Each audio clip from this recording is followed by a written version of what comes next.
people, balik lagi sama aku Arum di YouTube channel Megatama Group. Kali ini aku mau ngebahas tentang quality control atau yang biasa disebut QC. Jadi seperti namanya nih, quality control. Proses ini dimana kita melakukan pengecekan terhadap produk. Nah, tenang aja nih Mega People. Di video kali ini aku nggak akan ngebahas tentang QC di bagian manufacture tas aja, tapi juga QC buat kamu yang lagi beli produk tas di store maupun di online. Dalam persaingan ekonomi global hari ini, manufacture nggak hanya dipacu untuk ngebuat produk aja, tapi manufacture juga harus bisa menghasilkan daya tarik pada produk dan pelayanannya biar nggak kehilangan konsumennya. Nah, salah satu daya tarik yang mendasar itu adalah kualitas. Nah, kualitas ini adalah sebuah disiplin yang berfokus pada keunggulan produk dan pelayanan. Teknik dasar QC ini sebenarnya dari inspeksi, yaitu proses pemeriksaan hasil produksi apakah sudah sesuai dengan standar dan ekspektasi konsumen. Singkat kata, inspeksi ini hanya kegiatan pemisahan produk yang cacat di antara produk yang kualitasnya oke. Nah, terkadang nih ya, kalau kamu produksi tas secara massal dan besar, ada kemungkinannya juga nih Mega People, beberapa produk yang nggak sesuai dengan standar yang udah ada. Hal ini wajar banget ya Mega People. Nah, dari sinilah adanya proses QC untuk memastikan produk yang mau dikirim nggak ada yang cacat dan sesuai dengan standar yang ada. Apa aja sih proses QC itu? Nah, jadi setelah tas diproduksi, dijahit, dilem, dan lain-lainnya ini langsung masuk ke ruang QC. Nah, di sana yang pastinya tuh memastikan gak ada bagian dari tas yang belum dijahit ataupun bolong. Nah, dari jahitan ini ada lagi nih cabangnya buat dilihat dari jahitan yang miring, melengkung, ataupun jahitan yang ke-skip, kayak loncat 1 atau 2 jahitan gitu. Bahkan ada juga nih biasanya benang yang tersisa itu juga harus dipotong. Yang kedua itu dari lem. Ini hal yang biasanya tim QC itu paling pusingin. Nah, karena pasti itu banyak banget lem yang tersisa di pinggiran tas, dan ini nih memakan waktu yang panjang juga. Gak cuma lem aja, tapi juga ada pensil atau bekas tanda yang ada di tas yang dari pensil gitu. Nah, biar dijahitnya itu sesuai dengan penempatan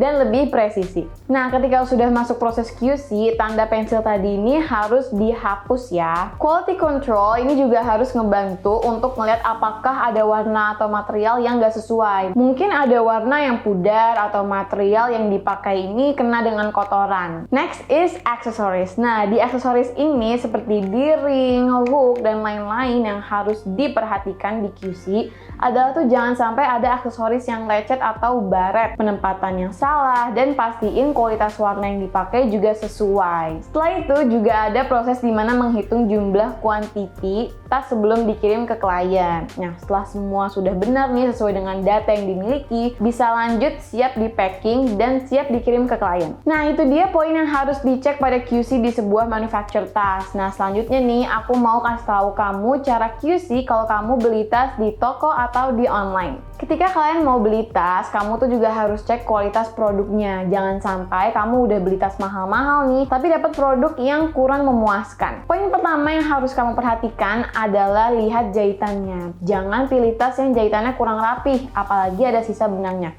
No banget. Yang kedua, kamu juga harus lihat dari materialnya. Jangan sampai ada warna yang pudar atau ada kotoran lainnya. Terus lihat juga di bagian aksesorisnya. Jangan sampai aksesoris yang dipakai itu warnanya pudar bahkan kena baret. Nah, yang aku sebutin tadi itu bisa di-apply ke online maupun offline ya. Kalau misalnya online, mungkin kalian kalau misalnya menemukan hal tadi bisa kalian tuker nih atau dibalikin ke toko online-nya. Nah, itu dia Mega People, poin saat melakukan quality control buat di manufacture maupun pribadi saat membeli tas. Semoga video kali ini bermanfaat dan jangan lupa subscribe YouTube channel Megatama Group, like video, dan di komen kalau misalnya kalian butuh pertanyaan lainnya.